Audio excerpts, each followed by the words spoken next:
가지고 앞으로도 아마 그런 얘기가 계속 나올 것 같아서요. 오늘 뭐 처음 나온 이야기긴 한데 앞으로도 아마 그 얘기가 나올 것 같아 가지고 제가 오늘 그것에 대해서 이 방송을 들으시는 분들은 확실하게 개념 정리를 하고 가시는 게 좋을 것 같아서요. 네. 나중에 그런 얘기 들으면 조금 이렇게 조금 흔들리거나 그럴 수도 있기 때문에 한번 개념을 정리 한번 하는 게 좋겠다 생각이 들어서 제가 설명을 드리려고 합니다. 제가 몇 번 말씀드리지만 제가 열린민주당에 뭐 줄을 섰거나 열린민주당을 갖다가 뭐 특별히 제가 뭐 밀어준다거나 뭐 그런 건 아니에요. 그런 건 아니고 그게 어떤 의미인지 왜 그분이 그 당 대표가 되었는지 뭐 이런 거에 대해서 한번 정리를 한번 해야 될 것 같습니다. 누가 누굴 비난했다고 뭐 그런 말씀하지 마시고요. 어쨌든 화두를 던진 겁니다. 예, 그렇게 생각을 하시고요. 화두를 던진 거예요. 그리고 원래 이런 예방주사는요, 미리미리 맞는 게 좋아요. 예, 적지대에서 적들이 어떤 그런 무기로 쓰는 것보다는 차라리 지금 이야기가 나와서 예방주사를 맞는 게 좋습니다. 일단 이야기 시작하기에 앞서서 제가 여러분들에게 몇 가지 한번 질문을 좀 드리려고 합니다. 이 질문을 이렇게 들으시면서 제가 말하려고 하는 의도가 무엇인지 다 파악을 하실 거예요. 그리고 평상시 제 방송을 들으신 분들은 제가 무슨 얘기를 어떻게 풀어갈지 아마 다들 예상을 하고 계실 겁니다. 여러분들에게 한번 여쭤보겠습니다. 혹시 오늘 이전에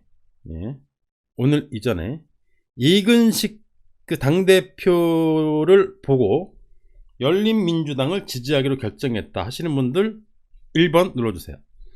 그러니까 이근식 당대표를 보고 이근식 당대표를 믿고 열린민주당을 나는 지지하기로 했다.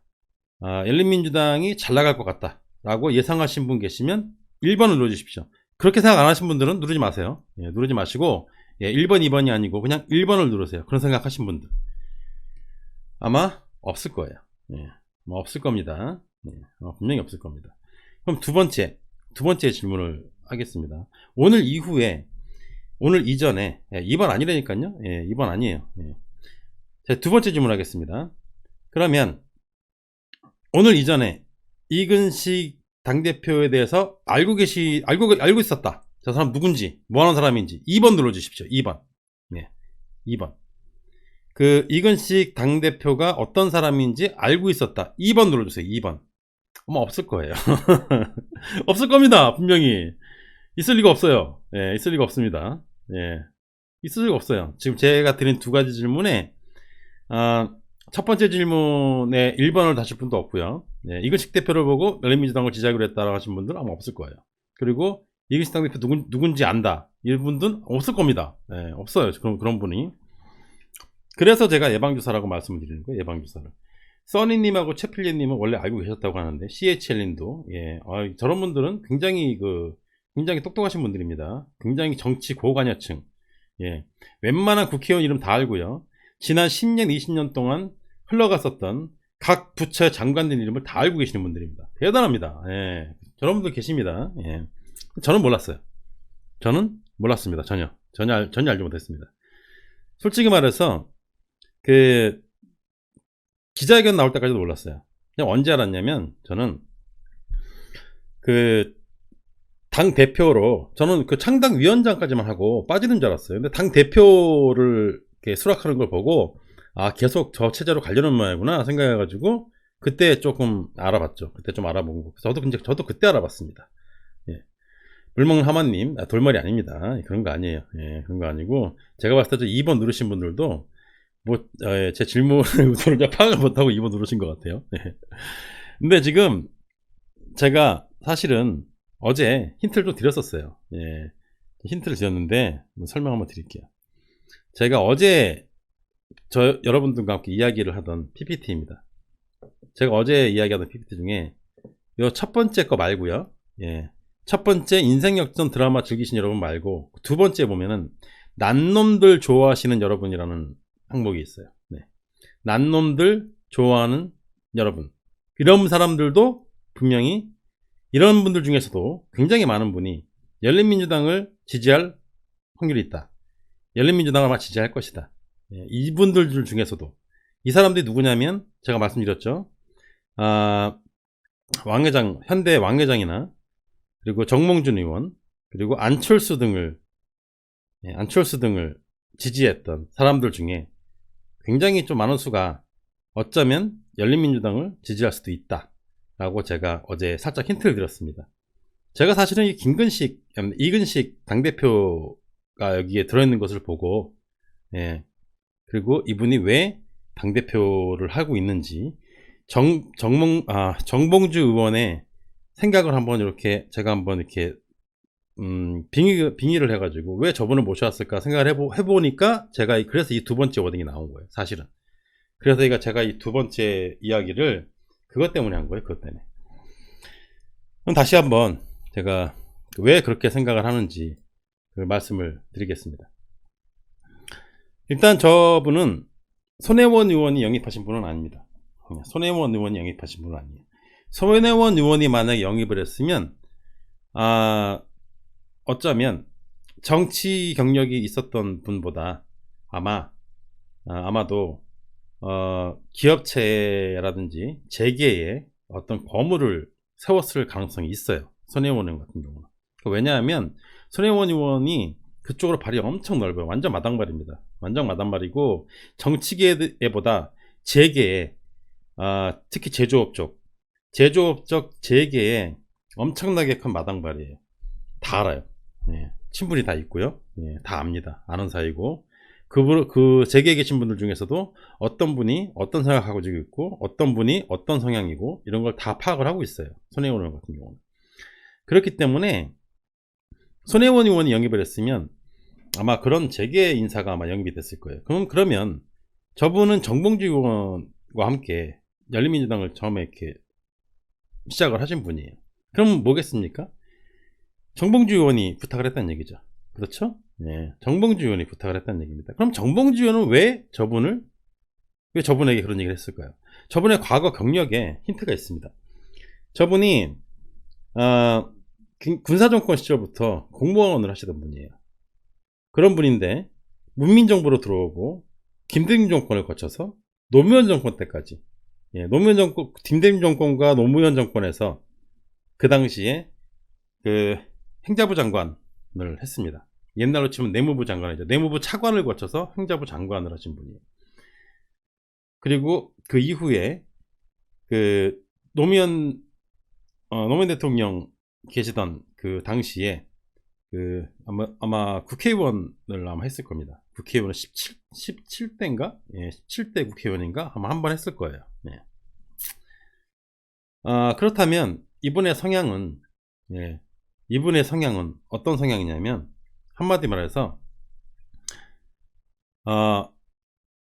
주어진 일을 묵묵히 열심히 하는 공무원 스타일이다, 이렇게 보시면 돼요. 특별하게 어떤 자신의 어떤 무엇을 주장을 하거나 어떤 정치적 야망이 있거나, 이분이 1946년도 생이십니다. 그러면 올해로 지금 75세 정도 되신 거예요. 정치적 야망이 없죠, 이런 분 같은 경우는. 원래 공무원 출신이고 한번 국회의원을 했었고, 그리고 과정에 있었던 건 또 좀 이따 설명을 드릴게요. 그리고 그 사이에 여러 가지 과정이 있었지만 우리가 모르고 있을 정도로 전혀 정치 쪽에 특별하게 야망이 있거나 정치 쪽에 어떤 특별하게 어떤 비전이 있는 그런 분은 아니세요. 하지만 각종 여러 가지 창당이라든지 어떤 세력에 항상 초빙이 되시는 분입니다. 그 얘기는 뭐냐면, 이분이 그 오랜 시간 동안의 공무원의 경력과 그리고 장관의 경력과 국회의원의 경력과 이 모든 것들이 다 짬뽕이 되어서 자신의 어떤 생각보다는 무엇인가를 만들어가고 무엇인가를 뒷받침하는 어떤 그런 묵묵히 자기 일을 하는 그런 스타일이라고 볼 수가 있어요. 그리고 정봉주 의원이 왜 저분을 모셔왔을까 생각을 했을 때, 정봉주 의원이 원래 17대 국회의원이었다가 18대에 낙선을 합니다. 이분도 똑같이 17대 국회의원이었다가 18대부터 2008년도인가 있었던 18대 국회의원 선거 때부터 안철수 사람이라고요? 아니에요. 제 얘기 들으세요. 그 그때 그 공천을 못 받아요. 그때 당시에. 그 설명을 드리자면 이런 거예요. 2008년도 당시에 당대표가 손학규였습니다. 노무현 대통령의 임기가 끝나고, 예, 그리고 당대표가 손학규였어요. 손학규가 그때, 손학규 대표가 당시에 개혁공천한다고, 예, 다 휘집어놨습니다. 그 전에 있었던 17대의 탄돌이라고 부르죠. 탄돌이. 정봉준도 탄돌이 중에 한 명이에요. 탄핵과 맞물려가지고 국회에 입성을 했다고 해가지고 탄돌이라고 부릅니다. 그 당시에 열린우리당이 엄청나게 대승을 했죠. 그랬다가 이명박 정권이 들어오고 18대 국회의원 선거가 있었는데, 그 당시에 손학규가 완전히 공천을 뒤집어 놔가지고 그때 한번 난리가 났습니다. 난리가 났었고 왕창 깨지죠. 박살이 납니다. 70 몇 석인가 밖에 못 건졌을 거예요. 70 몇 석인가 밖에. 그리고 그 당시 한나라당이 150 몇 석인가 해가지고 과반을 넘어버렸습니다. 그 정도로 폭망한, 개망해버렸던 그 18대, 예, 18대 그 국회의원 선거가 있었어요. 국회의원 선거가. 예. 그 당시에 그 송파 병인가? 예, 뭐 거기 뭐 정확히 잘 모르겠어요. 지역은 기억이 잘 안 나는데, 그쪽에서 나왔다가 그 경선에서, 예, 그때 경선이었는지 뭐 전략공천인지 모르겠는데, 어쨌든 간에 떨어졌어요. 예, 당내에서 밀렸습니다. 당내에서 밀려가지고, 그래가지고 그 당시에 기사가 뭐 한나라당을 뭐 지원하네 뭐 어쩌네 그런 얘기가 한번 나왔었어요. 근데 솔직히 말해가지고 사실인지 아닌지도 모르겠습니다. 예, 사실인지 아닌지도 모르겠고 전혀 모르겠어요, 그거는. 근데 가장 최근에 있었던 게 뭐냐면 2014년도에 그 새정치연합이라고 해가지고 안철수가 만든 어떤 그런 당이 되기 전에 어떤 모임이 있었어요. 당이 되기 전에. 그때 당시에 민주당의 그러면 당대표 누구였느냐? 김한길이었습니다. 김한길. 2014년도에 김한길이었어요. 문재인 대통령께서는 대선 이후에 그때 박근혜가 대통령이 됐죠. 박근혜 대통령이 됐고 2012년도에. 그리고 문재인 대통령은 약간 한쪽 살짝 한 발 물러서 있었죠. 왜? 예, 그 비주류였던 그 김한길과 여러 명이 밀어낸 거죠. 예, 그때 또 당이 한번 뒤집어졌죠. 그때 당시에 한번 뒤집어지고 그런 식으로 해서 그분이 그 새정치연합이라고 하는 어떤 그런 정당이 되기 전에 그 모임이에요. 어떤 뭐 정당 전에 정당을 만들기 위한 모임, 네, 그쪽으로 한번 갔었던 것 같아요. 근데 그때 이후부터는 행적을 잘 모르다가 2016년도에 이번에 또 19대 총선에 20대 총선이었나? 어쨌든 간에 2016년도에 더불어민주당에 그 경선을 신청을 해가지고 역시 또 안 됩니다. 당시 남인순 후보에게, 비례대표 출신의 남인순 후보에게 경선에서 밀려가지고 안 돼요. 그 이후부터는 잘 안 보이셨는데 어쨌든 간에 그때부터 계속 민주당에 계셨던 것 같아요. 안철수를 따라가지고 국민의당으로 가신 분이 아닙니다. 안철수를 따라서 국민의당으로 갔던 것이 아니라 새정치연합이라고 하는 쪽에 가담을 했다가, 예, 그 다음에 행적을 몰라요. 전혀 뭐 그 다음에 나오는 게 아무것도 없고, 그 다음에 보이는 행적은 그 더불어민주당에 그 경선 신청을 했던 것으로 봤을 때 계속 더불어민주당이 있었던 것 같아요. 민주당 쪽에. 그러다가 역시 안 되고, 행정의 달인이라고 봐야죠. 행정의 달인. 네, 행정의 달인이라고 봐야 되기 때문에 이분이 일단 정봉주 의원으로 제가 이렇게 빙의를 해보면 이렇게 생각해요. 본인도 불출마를 생각을 했습니다. 본인도 불출마하겠다. 손예원 의원도 불출마하겠다. 그러면 당대표를 맡을 사람이, 그러면 정치적 야망이 있거나 굉장히 명망이 있는 사람이거나 굉장히 많이 알려진 사람인 게 과연 맞을까? 정봉주, 그 당시엔 손혜원 의원의 합류가 결정된 게 아니었기 때문에 정봉주 의원 입장에서는 자신과 뭔가 대비되는, 그리고 자신의 어떤 모자라는 부분을 커버해 줄 수 있는 사람이 필요했을 거예요. 정봉주 의원에게는. 정봉주 의원이 말이 많잖아요. 예, 과묵한 사람을 원했을 겁니다. 그리고 정봉주 의원은 행정에 대한 경험은 없습니다. 국회 경험만 있을 뿐입니다. 예, 국회 경험만. 그래서 행정 경험, 당을 운영하려면 그 정도 경험이 있어야 돼요. 그래서 굉장히 많은 행정 경험, 당의 경험이 있는 사람이 필요했을 거예요. 예. 세 번째는 자신이 가지고 있는 어떤 급진적인 이미지, 자신이 갖고 있는 어떤 투쟁가 이미지를 또다시 커버해 줄 수 있는 안정적인 이미지, 어느 한쪽에도 치우치지 않고 중심을 잘 잡아줄 만한 안정적인 이미지의 사람이 필요했을 겁니다. 주변을 둘러봤을 거예요. 그러다가 17대 국회의원 때 같이 의정활동을 하던, 그리고 그 당시에 같이 떨어졌던, 18대 같이 떨어졌던, 아마도 이근식 그 당대표를 떠올리게 된 것 같고, 그리고 정봉주 의원이 지난번에 한번 서울시장 선거에 한번 나선 적이 한번 있어요. 솔직히 그때 우리는 좀 뜬금없다 생각을 했습니다. 뜬금없다. 국회의원 하지 왜 서울시장을 하겠다고 갑자기 나오지? 분명히 그 당시에 누군가에게 행정에 대한 과외를 받고 했을 거라 생각이 들어요. 제 생각에는 계속 지금까지 시간 오는 동안 저분이 좀 과묵하고 말이 없는 분이어가지고 또 이렇게 앞으로 나서지 않았다 뿐이지, 정봉주 의원에게 어떤 행정이라든지 어떤 그런 부분에 대해서 과외 선생님 같은 역할을 하지 않았을까, 저는 이렇게 한번 예상해 봅니다. 평상시에도 그런 교분이 많이 있고 친분이 있고 많은 것을 배우고 그랬던 사람이 아닌가 생각이 들고요. 여러분들이 많이 의심하시는 것처럼, 그렇게 의심하시는 것처럼 이렇게 뭐 간제비거나 뭐 노무현 대통령 등에 칼을 꽂았다거나 뭐 김대중 대통령을 배신했다거나 그런 캐릭터는 아니에요. 그런 캐릭터가 아닙니다. 그런 캐릭터들은 눈에 띄어요. 눈에 띄고, 둘째 눈에 안 띈다 하더라도 그 사이에 행적이 굉장히 요란합니다. 근데 이분은 그런 게 아니에요. 그런 게 아니고 그냥 이름이 있으니까 여기저기 초빙돼 다닌 것 같아요. 제가 봤을 때는. 왜냐하면 지난번에도 몇 년도인지 기억이 안 나는데, 김영삼 대통령 아들인 누구죠?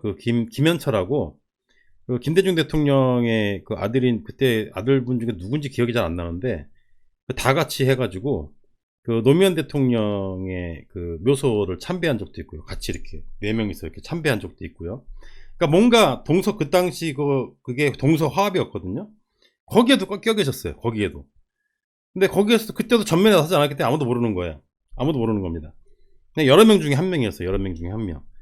여러 가지 이제 뭔가를 추진하려 할 때, 뭐라고 할까요? 좀 이렇게 무게감을 주는 어떤 그런 역할? 그런 역할을 많이 하신 것 같아요. 그렇기 때문에, 지금 이것은 예방주사라고 생각을 하시고, 예방주사라고 생각을 하시고, 제가 왜 아까 썸네일에다가 사과나무에다 줄기에다가 이렇게 붙여놨냐면, 요걸 한번 설명을 드리려고 했어요. 아마 이거 아시는 분들 굉장히 많을 겁니다. 저 뒤에 있는 포도밭을 왜 갖다 놨느냐. 저는 고등학교 때 농업을 배웠습니다. 고등학교 때 학교에, 선택할 수 있는 항목 중에 농업이 있었어요. 농업이. 저는 농업이 재밌어가지고 농업을 선택했습니다. 그래서 농업을 저는 배웠거든요.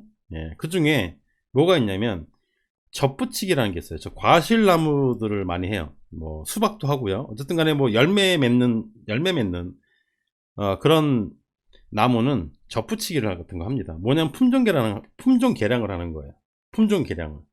저런 과실나무 같은 경우 어떤 특징을 가지고 있냐면 뿌리부터 밑둥을 이렇게 잘라가지고 반으로 쪼갭니다. 그 다음에 다른 성격을 가지고 있는 다른 품종의 나뭇가지를 깎아가지고 둘을 접붙여요. 꽂아가지고. 그러면 이게 자라가지고 열매가 맺으면 이 두 가지 나무의 특성을 다 가지고 있는 열매가 열립니다. 그걸 접붙이기라고 하거든요. 접붙이기. 제가 저 뒤에다 포도밭에다 이렇게 해놓은 이유도 마찬가지입니다. 호주에 한국 포도가 없었어요. 얼마 전부터 한국 포도가 나옵니다. 어떻게 만드는 거냐면 한국에서 포도가지를 가지고 와요. 그래서 포도 농장에 밑둥을 잘라버리고 거기다가 접붙이기를 해요. 접붙이기를 해가지고 포도가 자라나면 거기서 한국 포도가 열립니다. 뿌리는 호주 포도인데 줄기가 한국 줄기여가지고 열리면 한국 포도가 나와요. 그런 식으로 접붙이기라는 것이 농업에서 이렇게 많이 사용이 돼요. 사용이 되는데 저분도 마찬가지예요. 제가 줄기에 손혜원 의원의 얼굴과 그리고 정봉주 의원의 얼굴과 이근식 대표의 얼굴을 다 붙여놨습니다. 왜냐하면 이 세 가지가 접붙이기가 된 거예요. 각자 다른 색깔을 가지신 분이, 각자 다른 색깔을 가진 사람들이 접붙이기가 돼가지고 시민이라고 하는 토양에서 쭉 올라와서 열린민주당이라고 했을 때 우리가 문을 열다, 오픈 뭐 이런 뜻을 가지고, 오픈이라는 뜻을 가지고 열린민주당이라고 하잖아요. 근데 사실은 전 처음 봤을 때 중의적인 표현으로 전 받아들였거든요. 열매가 열린 열린민주당이라는 뜻도 있지 않을까라고 이제 혼자 생각을 했었어요. 제가 말을 안 했는데 너무 심하게 비하가는 것 같아가지고 말을 안 했는데, 오늘은 제가 비유를 하다 보니까 차라리 그게 맞겠다 싶어가지고 그 말씀을 드리는 거예요. 열린민주당은 오픈되어 있고, 그리고 사실은 열매가 열리는 열린민주당이다 라고 생각을 했을 때, 거기에 접붙이기가 된 각계 투쟁가 이미지를 가지고 있는 정봉주 의원과, 그리고 굉장히 똑똑한 사업가와 어떤 그 브레인을 가지고 있는 손혜원과, 그리고 안정된 행정가 출신의 이근식이라고 하는 세 사람이 서로 접붙이기가 되어서 이렇게 줄기가 올라가서 열매가 주렁주렁 열릴 것이다. 그리고 거기에 대한 영양분은 누가 주느냐? 시민들이 밑에서 주는 거죠.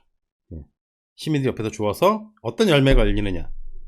시민들이 뽑은, 그 시민들이 납득할 만한 깜이 되는 비례의원들이 열매로 열리는 거죠. 그래서 열린민주당이다. 이렇게 제가 설명을 드리기 위해서 그렇게 말씀을 드리고요. 이것은 예방주사이다. 예방주사이다. 각종 음해가 많을 겁니다. 열린민주당을 향해서도 음해가 많을 것이고요. 정봉주 의원, 손혜원 의원, 이근식, 뭐 그 외에 나머지 또 다른 어떤 비례대표 후보가 나오게 되면 각종 음해들이 난무하게 될 거예요. 마찬가지로 지금 플랫폼 정당 쪽에서도 그쪽도 마찬가지예요. 거기도 아직 결론이 나진 않았지만, 결론이 나서 민주당에서 거기다가 내용물을 넣어 주었을 때 마찬가지로 각종 음해가 난무하게 될 겁니다. 우리는 그런 거에 흔들리면 안 됩니다. 제가 이 방송에서 노상 외치는 말 했잖아요. 노상 외치는 말, 항상 하는 말, 똑같은 말 하니까 굉장히 지겨우실 텐데요. 오늘 또 할 수밖에 없습니다. 여러분, 디테일에 너무 집중하지 마세요. 디테일에 집중하지 마십시오. 디테일은 나중에 하나하나 까보자고. 디테일은 지금은 전체를 봐야 됩니다. 전체를. 저 열린민주당이라고 하는 저 당이 어떤 역할을 하게 될 것이며, 어떤 과정을 거쳐서 어떻게 한 축을 담당하게 될지, 거기에 집중을 해야 되는 거예요. 거기에 거기 있는 사람 한 명 한 명 파다 보면요, 세상 믿을 놈이 어디 있습니까? 여러분도 전 믿습니까? 저도 이렇게 하나씩 다 까보잖아요. 저도 개 쌍놈이 이렇게 되면 저도 별거 다 나옵니다. 저라고 51년 살면서 좋은 일만 하고 살았겠습니까? 당연히 아니죠. 저도 나쁜 짓 많이 했습니다. 때려보기도 하고 나쁜 짓 많이 했어요. 치사한 짓은 한 적 없습니다. 치사한 거 싫어해가지고. 좀 나쁜 짓은 많이 했어요. 저도. 사람마다 너무 디테일하게 들여다보면 보지 않아도 되는 쓰잘데기 없는 걸 자꾸 보게 돼요. 여러분들도 사회에서 누구 만나가지고 친분을 쌓을 때 그 사람의 모든 것을 다 알려고 하지 마십시오. 피곤합니다. 피곤해요. 이 사람이 나한테 해를 끼칠 사람이냐, 이 사람이 나한테 도움이 될 사람이냐, 이 사람이 나한테 그냥 아무런 해도 안 끼치고 아무런 도움도 안 주고 그냥 나를 기분 좋게 해주는 사람이냐, 이 정도만 알면 됩니다. 그리고 하루 종일 같이 있을 필요도 없어요. 사회에서 안 사람, 일 때문에 안 사람하고 24시간 붙어 있습니까? 그냥 필요할 때마다 일주일에 한번 보든 한 달에 한번 보든 우리가 알아서 정하지 않습니까? 우리가 알아서 정합니다. 우리가 알아서. 우리가 이근식 대표를 우리 집에 아버지를 모시고 사는 게 아니에요. 그냥 그런 게 아닙니다. 열린민주당이라고 하는 당의 그냥 대표예요.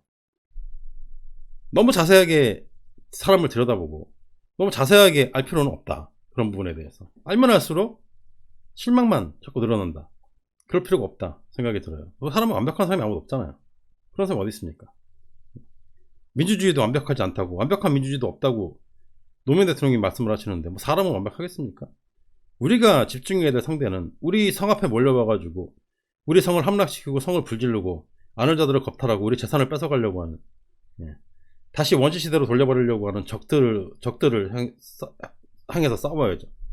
걔네들을 홀딱 벗겨가지고 뭔 생각을 하고 있는지 머릿속도 들여다보고, 그게 전투죠. 그게 바빠 죽겠는데 지금 뭐 우리끼리 그럴 때가 아니죠. 지금 이 상황에서.